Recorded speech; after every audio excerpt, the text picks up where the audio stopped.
വിദ്യാഭ്യാസത്തിന് വേണ്ടി നീക്കിവെച്ചത് 1,10,10,000 കോടി രൂപയാണ്. എന്ന് വെച്ചാൽ 0.27% അർത്ഥത്തിൽ. മറ്റേ സെസ് പിരിക്കണമെന്ന് അവിടെ നിൽക്കുന്നുണ്ട്. അപ്പോൾ ചൈന പോലും 6% സ്പെൻഡ് ചെയ്യുന്നത്. ചൈനയ്ക്ക് ഇത്രയും വലിയ ഡെമോഗ്രാഫിക് ഡിവൈഡ് ഇല്ല, ഇത്രയും വലിയൊരു പോപ്പുലേഷൻ സെക്ടർ അവിടെ ഇല്ല. എന്നിട്ട് പോലും ഒരു അത്രയും വലിയ ഒരു US ഒക്കെ എടുത്തു കഴിഞ്ഞാൽ നമുക്കറിയാം. നികുതിയുമായി ബന്ധപ്പെട്ട വിഷയം പറഞ്ഞല്ലോ, 41% നികുതിയുള്ള 50 ആക്കണം എന്നുള്ള നിർദ്ദേശം കൊടുത്തിട്ടുണ്ടായിരുന്നു. അത് മൈൻഡ് ചെയ്തിട്ടില്ല. അതേപോലെ തന്നെ കടം അതിന്റെ പരിധി പിന്നെ എത്ര ഉയർത്തണം എന്നൊക്കെ പറഞ്ഞുകൊണ്ട് 21,000 കോടി അതിന്റെ ഒരു വിഷയം പറഞ്ഞു, അതും പരിഗണിച്ചിട്ടില്ല. കുറെ കാര്യങ്ങൾ കേരളത്തിന്റെ ആവശ്യങ്ങളെ ഒരു നിലക്കും അവർ മൈൻഡ് ചെയ്തിട്ടില്ല. അതോടൊപ്പം സോഷ്യലിസ്റ്റുകൾ പ്രത്യേകിച്ച് എടുത്തു പറയാനുള്ള സംഗതി തൊഴിലാളികൾ എന്നൊരു പരാമർശം പോലും ബജറ്റിൽ വന്നിട്ടില്ല. കേന്ദ്ര ബജറ്റ് 2026 പ്രഖ്യാപിക്കപ്പെട്ടത് നമ്മുടെ കേരളം ഒരുപാട് പ്രതീക്ഷിച്ച പ്രത്യേക സാമ്പത്തിക പാക്കേജ് ഉൾപ്പെടെ വിഴിഞ്ഞം പാക്കേജ് ഉൾപ്പെടെ എയിംസ്, അതിവേഗ റെയിൽ പദ്ധതി, ഇതൊക്കെ പ്രതീക്ഷയോടെ കാത്തിരുന്ന ഒരു ബജറ്റായിരുന്നു നമ്മൾ പ്രതീക്ഷിച്ചിരുന്നത്. എന്നാൽ ഇന്നത്തെയും പോലെ ഇതൊരു അവഗണനയുടെ ഒരു പട്ടികയായിരുന്നു ഇന്നലെ പ്രഖ്യാപിക്കപ്പെട്ടത്. കേരളത്തിൻ്റെ വൻകിട പദ്ധതികളൊക്കെ പ്രത്യേകിച്ച് മറ്റ് സംസ്ഥാനങ്ങളിലേക്കൊക്കെയാണ് കൊടുത്തത്. ഈ ഇന്നലത്തെ ഈ ഒരു ബജറ്റിനെ എങ്ങനെയാണ് മാഷ് കാണുന്നത്? ബജറ്റ് കൃത്യമായിട്ടുള്ളൊരു കാഴ്ചപ്പാടോടെ രൂപീകരിക്കുന്ന ഒന്നാണ്. എന്നുവെച്ചാൽ രാജ്യത്തിൻ്റെ ഒരു നിതാന്തമായിട്ടുള്ള വളർച്ചയെ ഉദ്ദേശിച്ച്, സാമ്പത്തിക നീതി ഉദ്ദേശിച്ച് ഒക്കെ ഉണ്ടാക്കുന്ന ഒന്നാണ്. അപ്പം അതുകൊണ്ട് തന്നെ ഒരു രാഷ്ട്രത്തെ ഒന്നായി കാണേണ്ട ഒന്നാണ് ബജറ്റ് എന്ന് പറയുന്നത്. ആ നിലയ്ക്ക് ഉള്ളൊരു കാഴ്ചപ്പാട് ഈ ബജറ്റിലുണ്ടായിരുന്നു എന്നുള്ളതാണ് ഒന്നാമത്തെ ഒരു ചോദ്യം എന്ന് പറയുന്നത്. പിന്നെ ഒരു സസ്റ്റൈനബിൾ എക്കോണമി അത് കെട്ടിപ്പടുക്കുക എന്നുള്ളത് എല്ലാ രാഷ്ട്രങ്ങളെ സംബന്ധിച്ചോളം പ്രധാനമാണ്. ആ നിലയിൽ ഇപ്പോൾ കോൺഗ്രസ് സർക്കാർ ദീർഘകാലം ഇന്ത്യ ഭരിച്ചപ്പോൾ നമുക്കറിയാം ഒരുപാട് സെക്ടറുകൾ സ്റ്റേറ്റ് ഓണർഷിപ്പിലേക്ക് വരികയാണ് ചെയ്തത്. അങ്ങനെ നമുക്കറിയാം ഇപ്പോൾ പല മേഖലകളും പൂർണ്ണമായും സർക്കാരിൻ്റെ അണ്ടറിലുണ്ടായിരുന്നത്.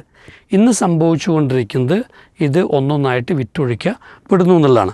വേറൊരർത്ഥത്തിൽ പറഞ്ഞാൽ ഈ വിഭവങ്ങളുടെ മുകളിലുള്ള അധികാരവും ക്രയവിക്രയങ്ങളുടെ സ്വാതന്ത്ര്യമടക്കമുള്ള കാര്യങ്ങളൊക്കെ പ്രൈവറ്റ് മേഖലയിലേക്ക് പോകുന്നു. എന്നാൽ അധികാരങ്ങൾ സർക്കാർ കൈയടക്കി വെക്കുകയും ചെയ്യുന്നു. ഈ അധികാരങ്ങൾ ഉപയോഗിച്ചുകൊണ്ട് ആർക്കാണോ കൂടുതൽ ഫേവർ ചെയ്യേണ്ടത് അത് ഫേവർ ചെയ്ത് കൊടുക്കുക. ഇതാണിപ്പോൾ നടന്നുകൊണ്ടിരിക്കുന്നത്. എന്തായാലും ഈ ആഗോളീകരണം ഇത് നടന്ന് കഴിഞ്ഞപ്പോൾ ഇതിൻ്റെ പ്രത്യാഘാതങ്ങൾ പോസിറ്റീവും നെഗറ്റീവുമായിട്ടുള്ള ഉണ്ടായിട്ടുണ്ട്. ആ നെഗറ്റീവായ ചില പ്രശ്നങ്ങൾ വന്നപ്പോഴാണ് ഇപ്പോൾ ട്രംപൊക്കെ ഇതിൽ നിന്ന് വാക്കൗട്ട് ചെയ്യുന്നുണ്ടാവുന്നത്. ഇപ്പോൾ WTO നടക്കുന്നതാണ്, അദ്ദേഹം മാറി നിൽക്കുകയാണെന്നുള്ള രീതിയിൽ വരുന്നത്. ഇവിടെ ഈ ഒരു സന്ദർഭത്തിലാണ് നമ്മൾ എത്രമാത്രം നമ്മുടെ ഇക്കോണമിയെ രക്ഷിക്കുന്നതിന് വേണ്ടിയാണ് ഈ ബജറ്റ് കൊണ്ടുവന്നുള്ള ചോദ്യം ഉണ്ടാവുന്നത്. അപ്പോൾ എനിക്ക് തോന്നിച്ചാൽ ഈ കുറച്ച് മുൻപേ തന്നെ മോദി സർക്കാർ പ്രഖ്യാപിച്ച ഒരു നയമാണ് യുവശക്തിയുടെ സഹായത്തോടെയുള്ള വികസനം അല്ലെങ്കിൽ സാമ്പത്തിക മുന്നേറ്റം എന്ന് പറയുന്നത്. അപ്പോൾ അങ്ങനൊരു കാഴ്ചപ്പാടാണെങ്കിൽ ലോകത്തിലെ ഏറ്റവും വലിയ ഡെമോഗ്രാഫിക് ഡിവൈഡുള്ള രാജ്യമാണ് ഇന്ത്യ. എന്നുവെച്ചാൽ 20% വരുന്ന പോപ്പുലേഷന് നാളേക്ക് വേണ്ടി ഒരുങ്ങുന്നവരാണ്. വല്ലാത്തൊരിതാണ്. ഇപ്പോൾ ചൈനയൊക്കെ സംബന്ധിച്ചോളം 60% എന്താണ് ഈ പറഞ്ഞ പോലെ വയസ്സന്മാരുടേതാണ്. അപ്പോൾ ലോകത്ത് ഇന്ത്യയുടെ ഏറ്റവും വലിയ ശക്തി എന്താണെന്ന് വെച്ചാൽ ഈ പറയുന്ന യുവ അല്ലെങ്കിൽ ഇന്ന് നാളേക്ക് വേണ്ടി രൂപപ്പെട്ടു വരുന്നൊരു തലമുറയാണ്. അപ്പോൾ ഈ തലമുറയെ മുന്നിൽ കണ്ടുകൊണ്ടാണ് ഇന്ത്യ ഒരു ബജറ്റ് ഉണ്ടാക്കേണ്ടത്. അങ്ങനെയുള്ളൊരു ബജറ്റാണോ ഇതെന്നുള്ളത് ആണ്. അപ്പോൾ ഈ 140 കോടി ജനങ്ങളിൽ കേരളത്തിൽ കുറവാട്ടെ, കേരളത്തിൽ 7.5% ഉള്ളൂ. ഈ 20% ഉണ്ടെങ്കിൽ അവരെ ഏറ്റവും കൂടുതൽ ഊന്നണ്ടെന്തിലാണ്? അത് വിദ്യാഭ്യാസത്തിലാണ്. വിദ്യാഭ്യാസ മേഖലയ്ക്ക് ഈ പറയുന്ന വിഭാഗത്തെ ഒരു ശക്തിയായി നാളെ ഒരു വിഭവമാക്കി മാറ്റാൻ കഴിയുന്ന രൂപത്തിലുള്ള വിദ്യാഭ്യാസം നൽകാൻ, അത് ഉന്നത വിദ്യാഭ്യാസം അടക്കമുള്ള റിസർച്ച് മേഖല അടക്കമുള്ള എല്ലാ കാര്യങ്ങളും ഇത് നൽകാൻ പറ്റുന്ന രൂപത്തിൽ ഉള്ളൊരു താല്പര്യം ഇവിടെ ഉണ്ടോ എന്നുള്ളതാണ്. ഇപ്പോൾ നമ്മൾ ഈ വർഷത്തെ ഈ ബജറ്റിൻ്റെ എന്ന് വെച്ചാൽ 3,94,00,000 കോടിയാണ് GDPയുടെ ഇത് പ്രൊജക്റ്റ് ചെയ്യപ്പെട്ടിട്ടുള്ളത്. അതുപോലെ തന്നെ 553.5 ലക്ഷം കോടിയാണ് നമ്മുടെ ബജറ്റിൻ്റെ സൈസ് ആയിട്ട് പറയുന്നത്. അപ്പോൾ ഇത്രയും വലിയ ഒരു എക്കോണമിയാണ് നമ്മുടെ രാജ്യത്തിൻ്റെത്. ഇവിടെ നമ്മൾ കാണുന്നത് വെച്ചാൽ വിദ്യാഭ്യാസത്തിന് വേണ്ടി നീക്കി വെച്ചത് 1,10,000 കോടി രൂപയാണ്. എന്ന് വെച്ചാൽ 0.27% ആ അർത്ഥത്തിൽ. മറ്റേ സെസ് പിരിക്കണുണ്ട് വേറെ അവിടെ നിൽക്കുന്നുണ്ട്. അപ്പോൾ ചൈന പോലും 6% സ്പെൻഡ് ചെയ്യുന്നത്. ചൈനയ്ക്ക് ഇത്രയും വലിയ ഡെമോഗ്രാഫിക് ഡിവൈഡ് ഇല്ല, ഇത്രയും വലിയൊരു പോപ്പുലേഷൻ സെക്ടർ അവിടെ ഇല്ല. എന്നിട്ട് പോലും അത്രയും വലിയ ഒരു US ഒക്കെ എടുത്തു കഴിഞ്ഞാൽ നമുക്കറിയാം. അപ്പോൾ ഇവിടെ വിദ്യാഭ്യാസ രംഗത്ത് ഇൻവെസ്റ്റ്മെൻറ്റ് നടക്കുന്നില്ലെങ്കിൽ നമ്മുടെ യുവതലമുറ ആ അർത്ഥത്തിൽ റിസോഴ്സായിട്ട് പരിണമിക്കുകയില്ല. അവിടെ കൃത്യമായ പരാജയം ഇതിനകത്ത് ഉണ്ട്. രണ്ടാമത്തൊന്ന് ആരോഗ്യമേഖലയാണ്. ഇത് രണ്ടും എന്ന് വെച്ചാൽ ഈ സോഷ്യൽ ഇൻഫ്രാസ്ട്രക്ചർ സോഷ്യൽ ഇൻഫ്രാസ്ട്രക്ചർ ശ്രദ്ധിക്കാതെ ഫിസിക്കൽ ഇൻഫ്രാസ്ട്രക്ചറിൽ മാത്രം ഇൻവെസ്റ്റ് ചെയ്തിട്ട് കാര്യമൊന്നുമില്ല. അപ്പോൾ ഇവിടെ ആരോഗ്യ മേഖല ഇതേപോലെ തന്നെ 1,04,000 കോടിയാണ്. അത് 0.26%. അപ്പോൾ നമുക്കറിയാം ഈ ഇവിടുത്തെ ഈ ഫെർട്ടിലിറ്റി റേറ്റ് കൂട്ടുക എന്ന് പറയുന്നത്, അല്ലെങ്കിൽ ചൈൽഡ് ബർത്ത്, ഡെത്ത് റേറ്റ്, ഇതെല്ലാം കുറയേണ്ടതുണ്ട്. അപ്പോൾ മാത്രമേ ഈ ജനിക്കുന്ന കുട്ടികൾ രാഷ്ട്രസമ്പത്തായിട്ട് മാറ്റപ്പെടുകയുള്ളൂ. മാത്രമല്ല ആരോഗ്യരംഗത്ത് ഇപ്പോൾ നോർത്ത് ഇന്ത്യയിലൊക്കെ എടുത്തു കഴിഞ്ഞാൽ തന്നെയും, ഇപ്പോൾ കേരളത്തെ മാത്രം നമ്മൾ മുൻനിർത്തി കാണണ്ടല്ലത്, വളരെ അടിസ്ഥാന സൗകര്യങ്ങൾ പോലുമില്ല എന്നുള്ളൊരു യാഥാർത്ഥ്യമാണ്. അതിലേക്ക് വരണമെന്നുണ്ടെങ്കിൽ ഈ ഒരു സ്ത്രീകളടക്കം സുരക്ഷ വേണമെന്നുണ്ടെങ്കിൽ ഈ ഒരു ഫണ്ടിങ് കൊണ്ട് തന്നെ നടക്കില്ല. അതുകൊണ്ട് തന്നെ അത് കാഴ്ചപ്പാട് എവിടെയോ നഷ്ടപ്പെട്ടിട്ടുണ്ട്. പിന്നെ ഓറഞ്ച് എക്കോണമിയെക്കുറിച്ചാണ് ഇപ്പം നമ്മൾ സംസാരിക്കുന്നത്. അത് ടെക്നോളജിക്കും ആ രീതിയിലുള്ള ഇന്നൊവേഷൻസും ഒക്കെ കൂടുതൽ പ്രൊമോട്ട് ചെയ്യപ്പെടുന്ന ഒരു എക്കോണമി.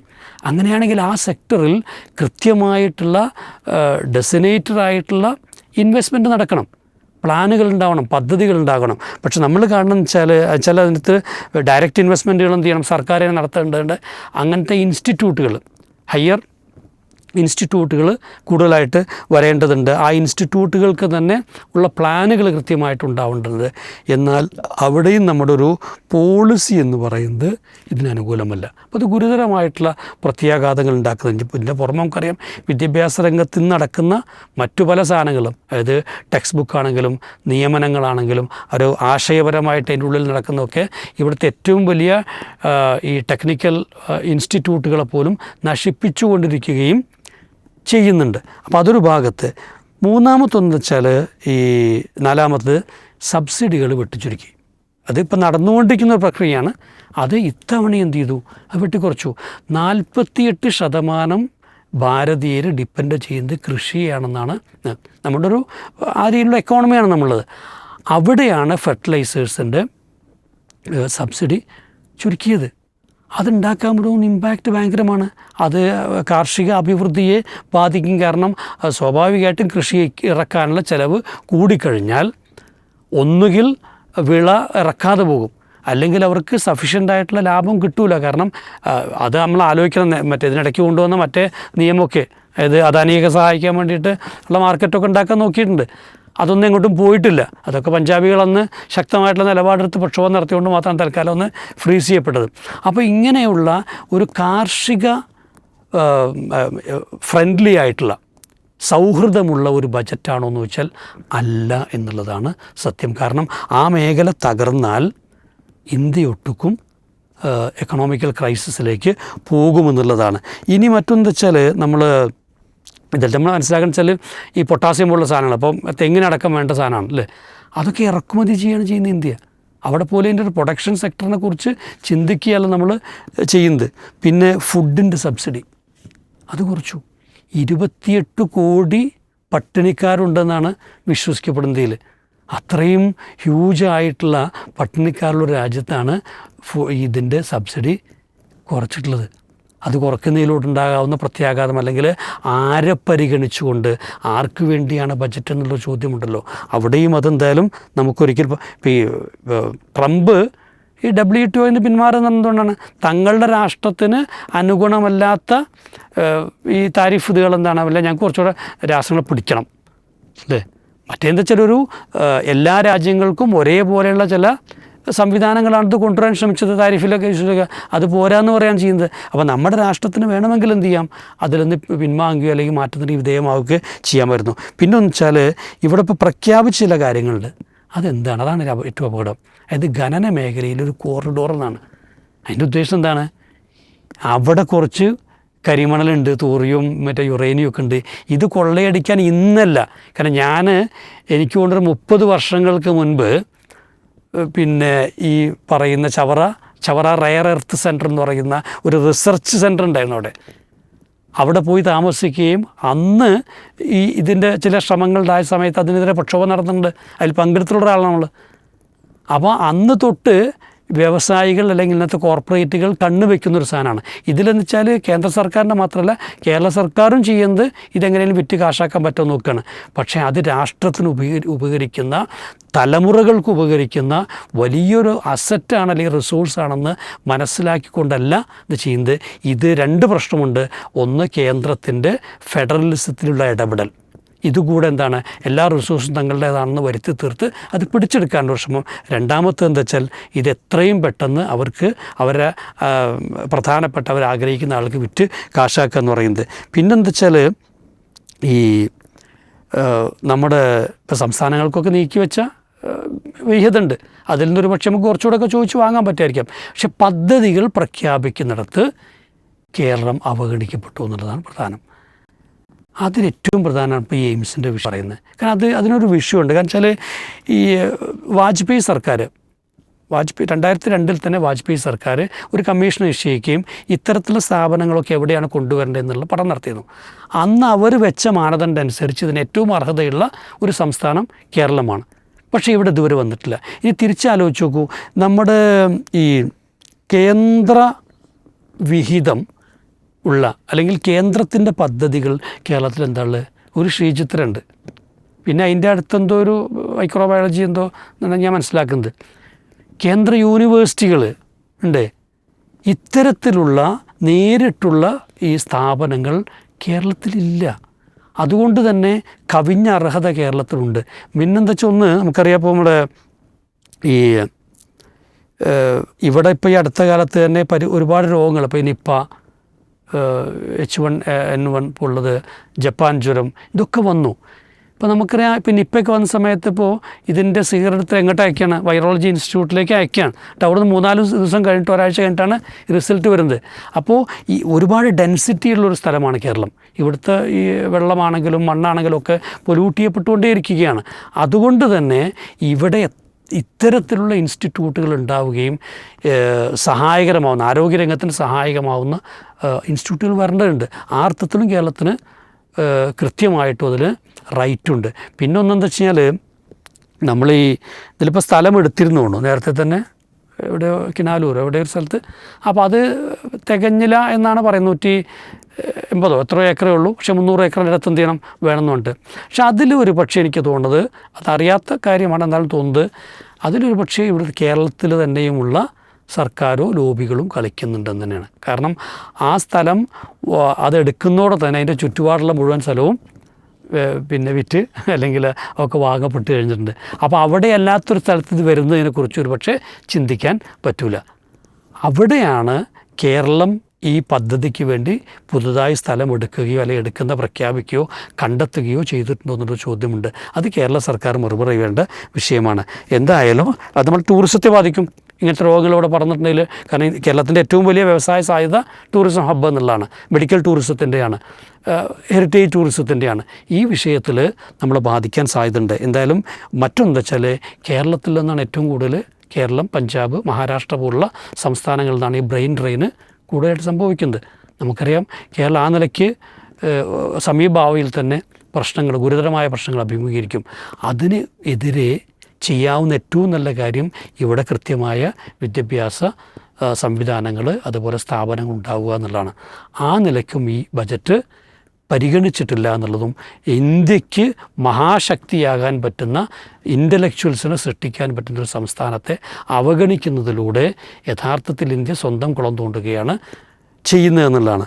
എന്തായാലും ഇതിൽ എനിക്ക് തോന്നുന്ന ഏറ്റവും വലിയ അപകടകരമായ കാര്യം എന്താ വെച്ചാൽ, ഇപ്പോൾ എല്ലാവരും പറഞ്ഞു ചോദിക്കുന്ന തരാം, ചോദിച്ചിട്ടില്ല, അല്ലെങ്കിൽ റിപ്പോർട്ട് വെച്ചിട്ടില്ല, അല്ലെങ്കിൽ പിന്നെ കേരള സർക്കാരിൻ്റെ ഭാഗത്ത് നിന്ന് കൃത്യമായിട്ടുള്ള പദ്ധതി പ്രഖ്യാപിച്ചിട്ടില്ല എന്നൊക്കെയാണ് പറയുന്നത്. അത്തരമൊരു സമീപനം ശരിയല്ല.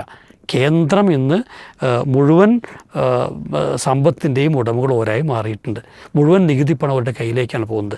അതുകൊണ്ട് തന്നെ അതിൻ്റെ വിനിയോഗവുമായി ബന്ധപ്പെട്ടുകൊണ്ടും കൃത്യമായി ദേശീയ അടിസ്ഥാനത്തിൽ പഠനം നടത്തിക്കൊണ്ട് ഒരു രൂപരേഖ ഉണ്ടാക്കി അത് നീതിയുക്തമായി വിതരണം ചെയ്യേണ്ടത്, പദ്ധതികൾ കൊണ്ടുവരേണ്ട ബാധ്യത ആ സർക്കാരിനുണ്ട്. അത് ഇവിടെ പാലിക്കപ്പെട്ടിട്ടില്ല എന്നുള്ളത് വ്യക്തമാണ്. ആ അർത്ഥത്തിൽ കേരളത്തിനെ അവഗണിച്ചിട്ടുണ്ട് എന്ന് നമുക്കറിയാം. കേരളം സാമ്പത്തികമായി പുരോഗതി പ്രാപിച്ചതുകൊണ്ട്, ആരോഗ്യരംഗത്ത് പുരോഗതി പ്രാപിച്ചതുകൊണ്ട് നീതി ആയോഗിൽ നിന്ന് ഫണ്ട് കുറഞ്ഞാണ് കിട്ടുന്നത്. ഇതെല്ലാം കോമ്പൻസേറ്റ് ചെയ്യപ്പെടേണ്ടതുണ്ട്. അല്ലെങ്കിൽ ഇത് ഫെഡറലിസത്തെ ഭാവിയിൽ ഗുരുതരമായിട്ട് ബാധിക്കും. നമ്മുടെ ഈ BJP ഗവൺമെൻറ് വന്നു കഴിഞ്ഞാൽ വികസനമാണ് പ്രധാന ലക്ഷ്യമെന്നൊക്കെ പറഞ്ഞിട്ടാണ് ഇപ്രാവശ്യത്തെ ബജറ്റിൽ നിങ്ങൾ പ്രതീക്ഷിച്ചോളൂ എന്നൊക്കെ രീതിയിലായിരുന്നു BJP നേതൃത്വത്തിൻ്റെ ഒരു ക്യാമ്പയിനിങ് ഒക്കെ.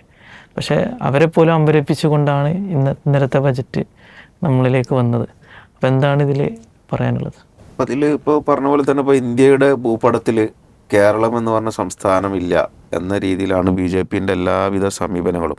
ഇപ്പോൾ പൊതുവെ ഇപ്പോൾ കേരളത്തിൽ BJP ഗവൺമെൻറ് വന്നാൽ ഒരുപാട് വികസനങ്ങൾ ഉണ്ടാകുമെന്ന രൂപത്തിലുള്ള വിശദീകരണങ്ങളും അതേപോലെ അതിനുള്ള ഒരു പ്രചരണമാണ് നടക്കുന്നത്. അതിനു വേണ്ടിയുള്ള എല്ലാ നിലക്കുമുള്ള കാര്യങ്ങൾ അവർ ഉപയോഗപ്പെടുത്തുന്നുണ്ട്. ഇപ്പോൾ അവസാനം നമുക്കറിയാലോ, തിരുവനന്തപുരം കോർപ്പറേഷനിൽ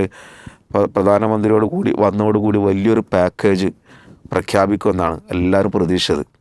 അവർ പറഞ്ഞത് അങ്ങനെ തന്നെയാണ്. പിന്നീട് VV രാജേഷ് തന്നെ പറഞ്ഞു, മേയർ തന്നെ പറഞ്ഞു, അങ്ങനെയൊന്നും പ്രതീക്ഷിച്ചിട്ടില്ല, പ്രതീക്ഷിക്കാമോ എന്നൊക്കെ ചോദിച്ചുകൊണ്ട് ഇങ്ങനെ ഉരുണ്ട് മറിയുന്ന ഒരു അവസ്ഥയാണുള്ളത്. അതുപോലെ തന്നെ നമ്മളെ കേരളത്തിലൊരു MP ഉണ്ട്, പിന്നെ സുരേഷ് ഗോപി. അയാൾ തൃശ്ശൂർ വലിയ സംഭവം, ശബരിമലയിലേക്ക് റെയിൽ പാത, അതുപോലെ അതിവേഗ റെയിൽ കാര്യങ്ങളൊക്കെ അവർ മുന്നോട്ട് വെച്ചൊരു സംഗതിയാണ്.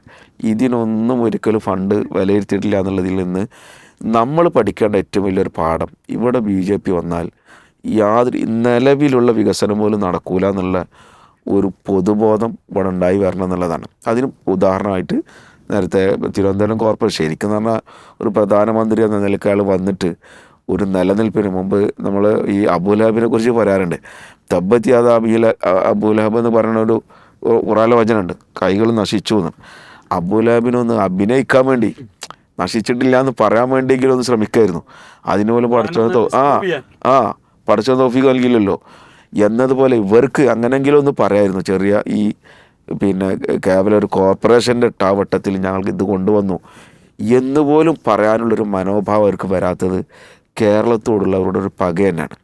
തീർച്ചയായിട്ടും ഇപ്പോൾ ഒരുപാട് സംഗതികൾ, ഇപ്പോൾ നികുതിയുമായി ബന്ധപ്പെട്ട വിഷയം പറഞ്ഞല്ലോ, ഇപ്പോൾ 41% നികുതിയുള്ള 50 ആക്കണം എന്നുള്ള നിർദ്ദേശം കൊടുത്തിട്ടുണ്ടായിരുന്നു. അത് മൈൻഡ് ചെയ്തിട്ടില്ല. അതേപോലെ തന്നെ കടം, അതിൻ്റെ പരിധി എത്ര ഉയർത്തണം എന്നൊക്കെ പറഞ്ഞുകൊണ്ട് 21,000 കോടി അതിൻ്റെ ഒരു വിഷയം പറഞ്ഞു, അതും പരിഗണിച്ചിട്ടില്ല. കുറേ കാര്യങ്ങൾ കേരളത്തിൻ്റെ ആവശ്യങ്ങളെ ഒരു നിലക്കും അവർ മൈൻഡ് ചെയ്തിട്ടില്ല. അതോടൊപ്പം ഇപ്പോൾ സോഷ്യലിസ്റ്റുകൾ പ്രത്യേകിച്ച് എടുത്തു പറയേണ്ട സംഗതി, തൊഴിലാളികൾ എന്നൊരു പരാമർശം പോലും ബജറ്റിൽ വന്നിട്ടില്ല. ഇങ്ങനെ വളരെ ഗുരുതരമാണ് കേരളത്തോട്, അതുപോലെ തന്നെ ഈ താഴെക്കടയിലുള്ള ആളുകളോടൊക്കെ യഥാർത്ഥത്തിൽ ബജറ്റ് ഒരു നിലക്കുമുള്ള നീതി വെച്ച് പുലർത്തിയിട്ടില്ല എന്ന് തന്നെയാണ് അതിനോട് ചേർത്ത് പറയാനുള്ള കാര്യം. ഏതായാലും BJPയുടെ ഈ ഒരു സമീപനം, കേരളത്തോടുള്ള ഈ സമീപനമാണ് വരും തെരഞ്ഞെടുപ്പുകളിൽ ചർച്ചയാവേണ്ട ഒരു വിഷയം.